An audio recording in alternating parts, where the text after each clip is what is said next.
لہٰذا یہ لوگ جنگ و جدال کرتے، ایک دوسرے کا خون بہاتے، ایک دوسرے کو شہر سے بھگاتے تھے۔ جب وہ بھاگ کر جا کر قیدی ہو جاتے تو یہ جا کر فدیہ دے کر انہیں چھڑا کر لاتے، اور یہ کہتے کہ اللہ نے حکم دیا ہے کہ اپنے قیدیوں کو نہ چھوڑو، انہیں فدیہ کر کے واپس لاؤ، اس لیے ہم فدیہ دے کر واپس لاتے ہیں۔ یہ ان کا یہ عمل تھا۔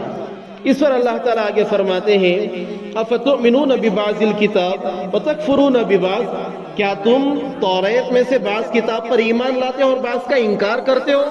مذاق ہے کہ جس حکم کو من چاہا مان لیا، جس حکم کو دل نے نہیں چاہا چھوڑ دیا۔ ایسا اللہ تعالیٰ نے فرمایا کہ ایسا نہیں چلے گا۔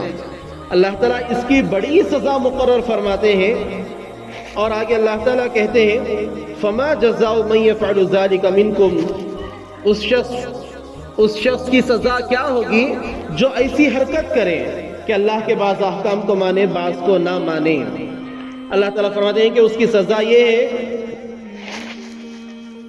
خزي فی الحیات الدنیا، کہ دنیاوی زندگی میں ذلت و رسوائی ہوگی اور قیامت کے دن دردناک سخت عذاب ہوگا۔ یہ ایک بات غور سے سننے کی ہے، سن رہی سارے حضرات؟ وہ بات یہ ہے بنی اسرائیل کے بارے میں اللہ کہہ رہے ہیں افتؤمنون ببعض الکتاب وتکفرون ببعض، بعض کتاب پر ایمان لاتے ہو، بعض کو انکار کرتے ہو، بعض کو چھوڑ دیتے ہو۔ بنی اسرائیل نے جب یہ کام کیا تو دنیا میں ان کے لیے ذلت و رسوائی اللہ تعالیٰ نے مقدر کر دی، آخرت میں سخت عذاب اللہ تعالیٰ نے متعین کر رکھا ہے۔ اب اس آیت پر ہم اپنے آپ کو ٹٹولنا ہے، ہر ایک کی زندگی اللہ معاف فرمائے ایسی ہی ہے۔ کون سا دل چاہا یا آسان لگا وہ عمل کر لیے، جو آسان نہیں لگا وہ اللہ تعالیٰ کے حکم کو ہم نے چھوڑ رکھا ہے۔ سوچ کر دیکھیں کہ بھئی کوئی عمل آسان لگ رہا ہے، چلو نماز پڑھ لینا، تو نہیں پوچھنے والا نہیں نا، اس پر پڑھ لیں گے۔ آسان لگا پڑھ لیے، فجر میں آنکھ نہیں کھلی، چلو کون پوچھنے والا ہے۔ آسان نہیں، مشکل لگا اس وقت تو پڑھنا چھوڑ دیے۔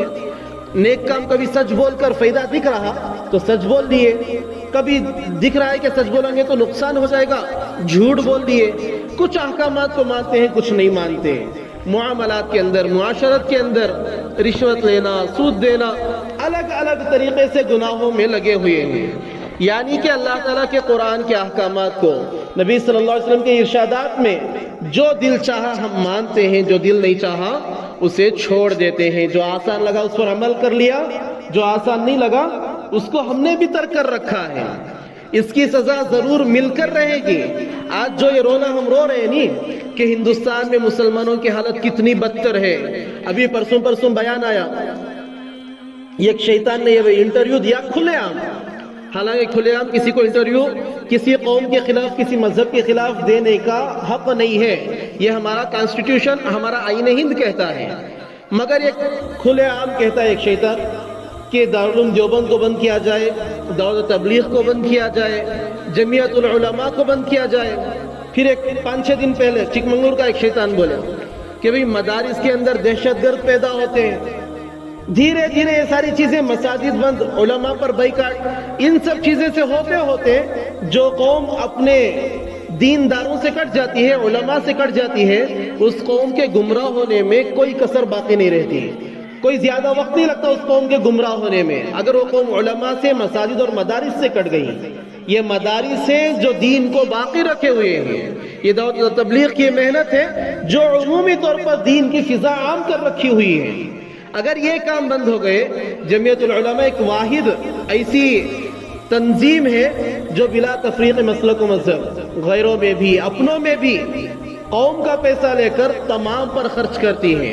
اسلام کیا ہے؟ اخلاقی طور پر دکھاتی ہے کہ اسلام خدمت کا نام ہے، اسلام دل جیتنے کا نام ہے۔ دارالعلوم دیوبند دین کا ایک واحد ایسا قلعہ ہے جہاں دشمن کے خلاف صاف گوئی اور حق گوئی کی زبان رکھتا ہے۔ ایسی چیزوں کو بند کرنے کی باتیں، مسلمانوں پر پابندی، ٹوپی رکھنے سے ہمیں ڈر رہی، داڑھی رکھنے سے ہمیں ڈر رہی، جبہ شریف پہن کر کہیں سفر کرنے سے ڈر رہی۔ وجہ کیا؟ حالات ایسے خراب ہم پر ہو چکے ہیں۔ مفسرین حضرات نے صاف طور پر یہ لکھا ہے ضربت علیہم الذلۃ والمسکنہ، بنی اسرائیل کے بارے میں اللہ تعالیٰ نے فرمایا کہ ان پر ذلت اور مسکنت ہم نے طاری کر دی ہے، لازم کر دیا ہے۔ اس کے مصداق اب یہ امت مسلمہ ہے۔ کہ اللہ تعالیٰ کا جو حکم مانا مان لیے، جو حکم دل نے نہیں چاہا اس کو چھوڑ دیا، گویا کہ اللہ کے احکامات کے ساتھ ہم مذاق کر رہے ہیں۔ اب جب یہ ہوگا تو اللہ تعالیٰ کا یہ قانون ہے، جیسے قاعدے میں بتلاتا ہوں کہ یہ عمل ہوگا تو اس کا یہ نتیجہ ضرور نکلے گا۔ آگ ہے، اس میں گرمی نہ ہو نہیں ہو سکتا، ضرور آگ ہے تو گرمی ضرور رہے گی، اگر یہ اعمال ہوں گے تو اس کا نتیجہ ضرور نکلے گا۔ لہٰذا اللہ تعالیٰ فرماتے ہیں کہ اللہ تعالیٰ کے حکموں کے ساتھ جب مذاق ہوگا تو دنیا میں ذلت و رسوائی دی جائے گی اور آخرت کے اندر دردناک عذاب دیا جائے گا۔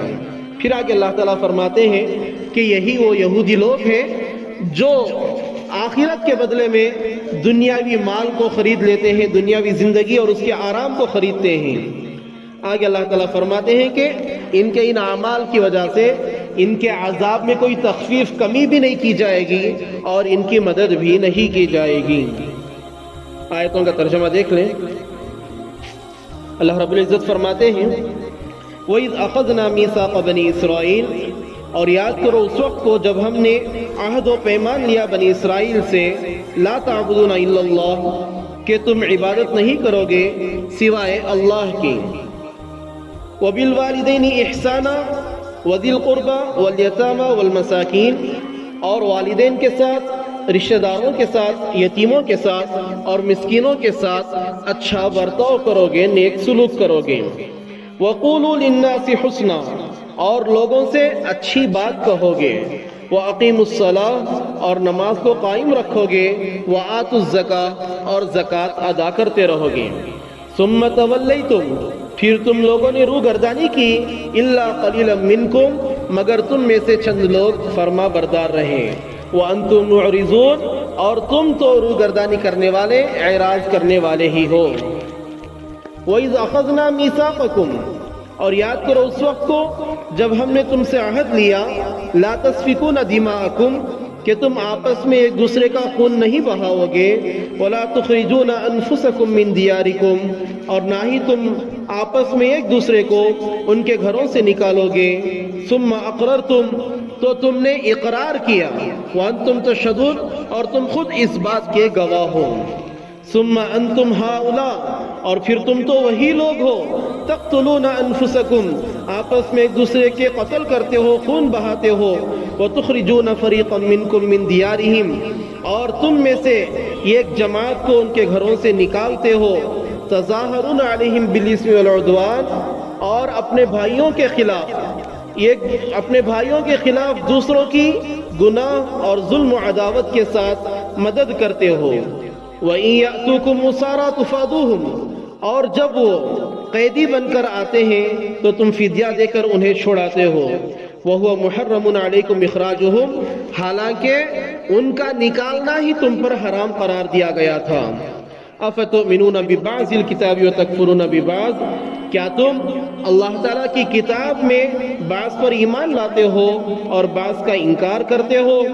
فَمَا جَزَاءُ مَن يَفْعَلُ ذَلِكَ مِنكُمْ، پس اس کی سزا کیا ہوگی جو تم میں سے یہ حرکت کرے؟